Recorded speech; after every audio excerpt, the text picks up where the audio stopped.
Hello, welcome back to my channel. আমি অমৃতা চলে এসেছি আজকে আবার তোমাদের সামনে। আর আজকে হলো শুক্রবার, ঠিক আছে? তো আজকে শুক্রবার আর এখন ঘড়িতে বাজে দুপুর 2টো, ঠিক আছে? আর আমি এই টাইম থেকে আমার ব্লগটা স্টার্ট করলাম। তো আজকে যেহেতু শুক্রবার, তো আমি আজকে রান্নাবান্নাও সব সেরে নিয়েছি। আর রান্নাবান্না করেই আমি চলে এসেছি তোমাদের সামনে কথা বলার জন্য তোমাদের সাথে। আর আজকে আমার ব্লগটা একটু অন্যই কিছু নিয়ে। আজকে আমি তোমাদের সাথে একটা অন্য জিনিস শেয়ার করব। আশা করি তোমাদের কাছে খুব ভালো লাগবে। আর দেখো, এখন যে সিজন পড়েছে গ্রীষ্ম পেরিয়ে বর্ষাকাল। তো বর্ষাকাল এখন ঢুকে গেছে জানি, যদিও বৃষ্টি হচ্ছে না সেভাবে, কিন্তু তবুও কিছু কিছু জায়গায় ভালোই বৃষ্টি হচ্ছে। আর বৃষ্টি হোক না হোক, এখন তো দেখছি দুদিন ধরে আমাদের এদিকে 2-1 ফোঁটা পড়ছে। আর কিন্তু সিজন যখন চেঞ্জ হয় আমাদের প্রত্যেকেরই কোনো না কোনো অসুখ বিসুখ লেগেই থাকে। তো আর আমার লেগেই থাকে। তো দেখো, এই সময় তো যেহেতু প্রত্যেকেরই কোনো না কোনো অসুখ বিসুখ লেগে থাকে, পেটের প্রবলেম থেকে শুরু করে বিভিন্ন ধরনের সর্দি কাশি। হ্যাঁ, তো এইরকম প্রবলেমগুলো তো আমাদের থেকেই যায় প্রত্যেকের, বড় কেন, বিশেষ করে ছোটদের ক্ষেত্রে এটা বেশি হয়। তো তখন আমরা মায়েরা খুব টেনশন করি যে কি করলে আমাদের বাচ্চাটা একটু রিলিফ পাবে, আমার বাচ্চাটা একটু সুস্থ থাকবে। তো আমাদের এটা একটা টেনশন থেকেই যায়। তো যার জন্য আর আমার আজকে সেই জন্যই এই ব্লগ করা তোমাদের জন্য। আমার মনে হয় যে আমি যেইটুকুনি জানি সেটুকুন যদি তোমাদের সাথে আমি শেয়ার করি, এবং তোমরা যদি একটু তার জন্য মানে উপকৃত হও আমার এইটা থেকে, তাহলে আমার নিজেরও খুব ভালো লাগবে। তো তাই জন্য আমি আজকে মনে করলাম যে এটা আমার দরকার বলা। কারণ আরও বিশেষ করে আমি এটা কেন করলাম জানো? কারণ আমার ছোট বাচ্চা আছে, তো আমারও যেহেতু বাচ্চা আছে আমি সেটা বুঝতে পারি, ফিল করতে পারি। আর আমি সবসময় ছোটো থেকে, ও যখন অনেক ছোট ছিল তখন থেকে আমি চিন্তা করতাম যে এত বাচ্চাকে তো বাইরের ওষুধ খাওয়ানো ঠিক না, এগুলো প্রচুর কেমিক্যাল থাকে। আর তাছাড়া সেগুলো খেলেও চটজলদি হয়তো কাজ করে যায় ঠিকই, কিন্তু তাতে করে বাচ্চার ভেতরে কিন্তু অনেক এফেক্টেড জিনিস তৈরি হয়ে যায়। সাইড এফেক্ট প্রত্যেকটা জিনিসেরই কম বেশি আছে, বিশেষ করে অ্যালোপ্যাথি ওষুধে তো ভীষণ সাইড এফেক্ট থাকে। আর বাচ্চাদের এত ওষুধ খাওয়ানো একদমই ঠিক না। তো তারপরেও আমরা কি করি, আমরা টেনশানে চোটে না কি করব বুঝে উঠতে পারি না, তখন আমরা এরকমভাবে বাচ্চাকে ওষুধ তাড়াতাড়ি করে টেনশন করতে করতে ডাক্তারের কাছে নিয়ে যাই। আর তারপরে তাকে ওষুধ খাওয়াতে থাকি, বিভিন্ন ধরনের অ্যান্টিবায়োটিক, বিভিন্ন ধরনের সিরাপ আমরা খাওয়াই। কিন্তু তাতে করে কি হয়, তাড়াতাড়ি ঠিক হয়ে গেলেও বাচ্চা কিন্তু আবার দ্বিতীয় দিন সেই যে জার্মটা থেকে যায় সেটা আবার হয়। আর বাচ্চা কিন্তু পুরোপুরি সুস্থ হয়ে উঠে না, 2 দিন পরে আবার সেই অসুখের সৃষ্টি হয়। আর তাছাড়াও এটাও একদমই উচিত না করা। আমাদের উচিত, প্রত্যেক মায়েদের উচিত যে প্রথম স্টেপ আমাদের নিজেদেরকে কীভাবে আমাদের বাচ্চাকে আমরা সুস্থ রাখতে পারি। এই গ্রীষ্মকালে বা শীতের সময় যখন সর্দি কাশি হয়, হ্যাঁ, তো আমাদের সেটাকে মাথায় রেখে আমাদেরকে নিজে হোম রেমেডি একটা তৈরি করতে হবে। হ্যাঁ, একটা ঘরে একটা ওষুধ তৈরি করতে হবে, যেটার মাধ্যমে আমি আমার বাচ্চাটাকে সুস্থ রাখতে পারবো। এটা জানবে সবসময়, এগুলো একটুখানি মানে তোমাকে সবসময় ইউজ করতে হবে, মানে মাঝে মাঝে তাকে খাওয়াতে হবে। যে এই নয় কি একদিন খাইয়ে দিলাম, কেন নেক্সট দিন আমার বাচ্চা একদম সুস্থ হয়ে উঠলো না, এটা ভাবলে কিন্তু চলবে না। একটু ধৈর্য ধরে তাকে মিনিমাম 5-6 দিন কন্টিনিউয়াসলি করতে হবে। ওষুধটা করলে নিশ্চয়ই ওর শরীরে মানে কাজ করবে, এবং ভেতর থেকে পুরোপুরি জ্যামটা মরে যাবে। 2 দিন দেরি হলেও কিন্তু এটা খুব মানে ভালো একটা রেমেডি, যেটা আমি করেছি আমার বাচ্চার জন্য, যার জন্য আমি নিজে এটা খুব মানে ফলও পেয়েছি। যে আমার ছেলেকে খাওয়ানোর পর আমার ছেলে এখন সম্পূর্ণভাবে সুস্থ, ঠিক আছে? তো আমিও চাই যে আমার সঙ্গে সঙ্গে প্রত্যেক মায়েরাও এটা করুক, যাতে তাদের সন্তানও সুস্থ থাকে। এবার হ্যাঁ, যখন হয়তো অতিরিক্ত কিছু বাড়াবাড়ি হয়ে গেছে, হতে পারে হয়তো এমন একটা স্টেজে চলে গেছে জিনিসটা, যে তখন ডাক্তারের পরামর্শ না নিলেই নয়, বা এমন একটা স্টেজ চলে এসছে, একটা বড় সড়ো কোনো অসুখ হচ্ছে, তখন তো অবশ্যই আমাদের ডাক্তারের পরামর্শ নিতে হবে, ডাক্তারের কাছে যেতে হবে। কিন্তু ফার্স্টে আমাদের কোনো অসুখ যখন আমাদের বাচ্চাদের হয়, বিশেষ করে বাচ্চাদের ক্ষেত্রে, তখন আমাদের উচিত আমাদের ঘরেই সেটাকে স্টার্ট করা, করা, আমার বাচ্চাকে নিজেরা হাতে ওষুধ হোমমেড ওষুধ তৈরি করে বাচ্চাকে অ্যাপ্লাই করা তার শরীর, যাতে তার কোনো রকম সেই অসুখটা বাড়তে না পারে। আমাদের বাচ্চাদের ঠান্ডা লাগতে লাগতে লাস্টে সেটা এমন জায়গায় এসে পৌঁছে যায়, সেটা বুকে কফ বসে গিয়ে সেটা তখন তারা কথা বলতে পারে না, তাদের বুকে কফ হলে তারা রাতে ঘুমোতে দেয় না মায়েদেরকে, তারা নিজেরাও ঘুমোতে পারে না, খুব কষ্ট পায়। তো আশা করি, আমার মনে হয় এটা করলে তোমরাও খুব উপকৃত হবে।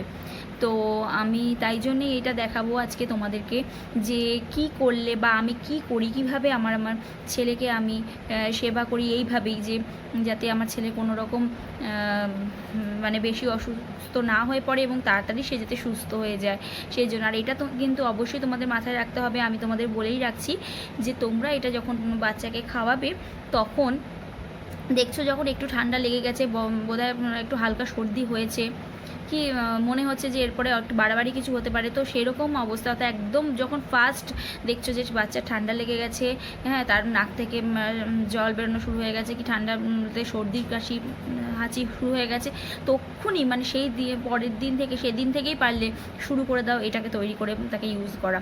কারণ তা না হলে কিন্তু এটা যখন বাড়াবাড়ি হয়ে যাবে তখন কিন্তু তোমরা যতই করো তখন কিন্তু কোনো ফল পাবে না। আর কিন্তু হ্যাঁ, যেটাই করবে তোমরা একটু টাইম নিয়ে করবে, যে আজকে 2 দিন খাওয়ালাম, 3 দিন আমার বাচ্চা কেন সুস্থ হয়ে উঠলো না, এই কথা ভাববে না।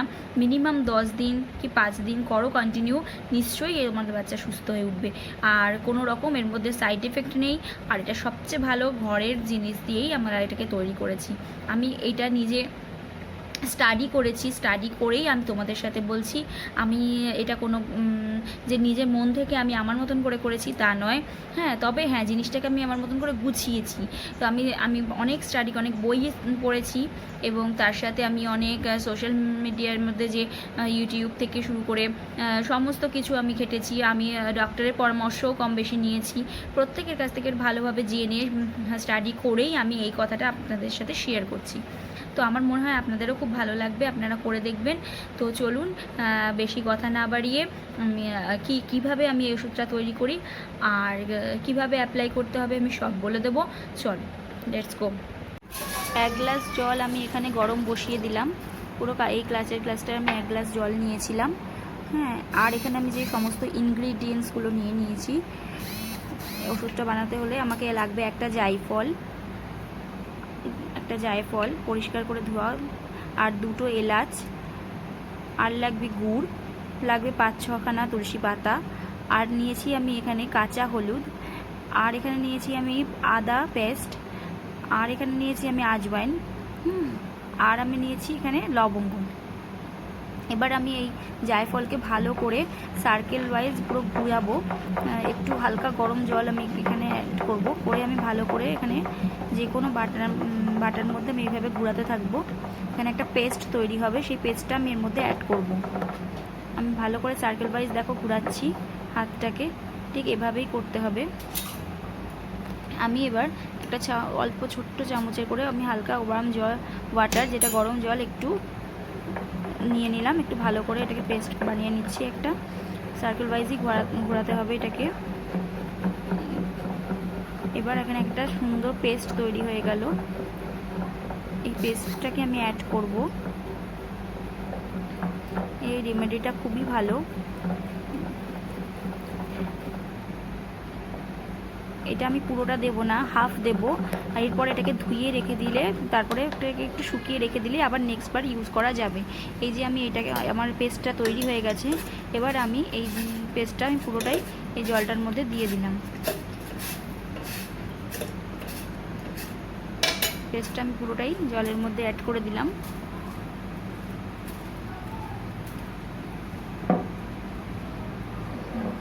তারপর এটাকে আবার আমি ধুয়ে পরে শুকিয়ে রেখে দেবো আবার নেক্সট এবার ইউজ করার জন্য। এবার আমি এর মধ্যে দিয়ে দেবো আজওয়াইন, তারপরে আমি দিয়ে দেবো লবঙ্গ 4টে, তারপরে আমি এর মধ্যে দিয়ে দেবো আদা পেস্ট। আচ্ছা, এখানে আমি একটু আগে দিলাম তুলসী পাতা, তারপরে আদা পেস্ট। সব ইনগ্রিডিয়েন্টসগুলোকে দিয়ে দিতে হবে একসাথে। আর এটা আমি দিয়ে দিলাম হলুদকে পেস্ট করে রাখা হলুদ। আর এখানে আমি 2টো যে এলাচ নিয়েছিলাম ওটাকে জাস্ট একটু হালকা ভেঙে দিয়ে দিতেই হবে এর মধ্যে।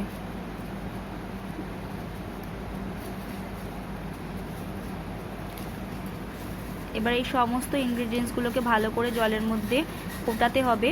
একদম এটা মিনারেল ওয়াটার নেবেন আপনারা, বাচ্চার জন্য অবশ্যই মিনারেল ওয়াটার নেবেন, যে সেই জল ইউজ করবেন না। আর জলকে ততক্ষণ পর্যন্ত ফোটাতে হবে যতক্ষণ না ওই 1 গ্লাস জলটা হাফ গ্লাসে এসে পৌঁছায়। আর তারপরে আমি এর মধ্যে দিয়ে দেবো গুড়, যেটা বাচ্চার জন্য ভীষণই উপকারী। প্রত্যেকটা ইনগ্রিডিয়েন্টসই বাচ্চার ঠান্ডা লাগার থেকে অনেকটা ওদেরকে হালকা রাখবে আর অনেকটাই রিলিফ দেবে ঠান্ডা লাগার থেকে। আর ওদের যে কাশি হয়, যে কাশির থেকেও অনেকটা আরাম দেবে ওদেরকে। আর সর্দি কাশি প্রত্যেকটা থেকেই প্রচুর আরাম পাবে ওরা।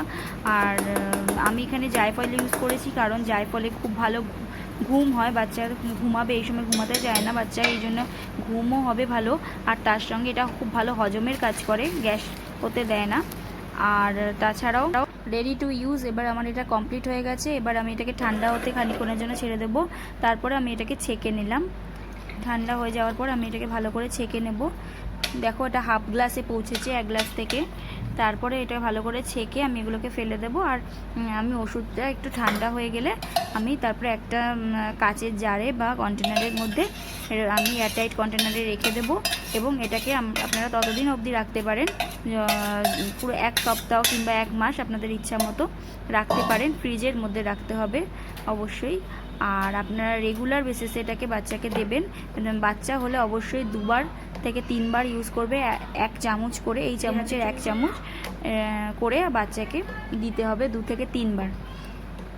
দিলে পুরোপুরিভাবে সেরে উঠবে তাদের সর্দি কাশি কফ, সম্পূর্ণ তাদের বেরিয়ে যাবে শরীর থেকে, কোনো রকম থাকবে না, পুরোপুরি সুস্থ হয়ে যাবে বাচ্চা। কেমন লাগলো সাবস্ক্রাইব অবশ্যই করবে, লাইক কমেন্ট শেয়ার করতে ভুলবেন না। আর এই যে কন্টেনারের ভেতরে আমি এটাকে ঢুকিয়ে রেফ্রিজারেটরের মধ্যে রেখে দেবো। লাগলো আর এটা অবশ্যই জানাতে ভুলবে না। আর এটা করো। আমার মনে হয় এটা যদি তোমরা সর্দি বা কাশি না হলেও করো, তবু আমার মনে হয় এটা যদি পুরো সিজনটা, বিশেষ করে বর্ষাকালটা যখন শুরু হয়, সিজন চেঞ্জ হয়, হ্যাঁ, বর্ষাকাল শুরু হয় বা ধরো শীতকালের শুরু, সেই টাইমটা যদি তোমরা কন্টিনিউয়াস করতে থাকো, এমন না যে কি সর্দি কাশি হলেই তোমরা এটাকে অ্যাপ্লাই করবে, অন্য কোনো সময় খাওয়াতে পারবে না, এরকম কিন্তু কোনো ব্যাপার নেই। এটা যেহেতু হোম রেমেডি, তো তোমরা রেগুলারও বেসিসেও এটাকে খাওয়াতে পারো। তো এটা আরও ভালো, তাহলে তোমাদের বাচ্চাদের কোনোদিনও সর্দি কাশি চট করে হবেই না, ঠিক আছে। আর আমি আরও একটি ভিডিও নিশ্চয়ই বানাবো তোমাদের জন্য, সেটা আমি আমার পুরোপুরি আমার বাচ্চাকে, এটা তো আমি তোমাদের আজকে ওষুধ মানে হোম রেমেডি একটা ওষুধ তৈরি করে দেখালাম। তো নেক্সট ভিডিও আমি যেটা তোমাদের জন্য তৈরি করব সেটা হলো যে আমি সমস্ত কিছু, আমি পুরোপুরি সিজনটাতে আমি কীভাবে আমার বাচ্চাকে ঠিক রাখি, কীভাবে আমি আমার বাচ্চাকে পরিচর্যা করি, আমি সেটাও তোমাদের সাথে পুরোপুরিভাবে শেয়ার করব, নিশ্চয়ই করব, হ্যাঁ, যাতে তোমরাও করো তোমাদের বাচ্চাদের জন্য এবং সুস্থ থাকো আর সবাইকে সুস্থ রাখো। আর আমাকে সাবস্ক্রাইব করতে ভুলবে না, লাইক কমেন্ট শেয়ার অবশ্যই করে দিও। এখনকার মতো টাটা, বাই।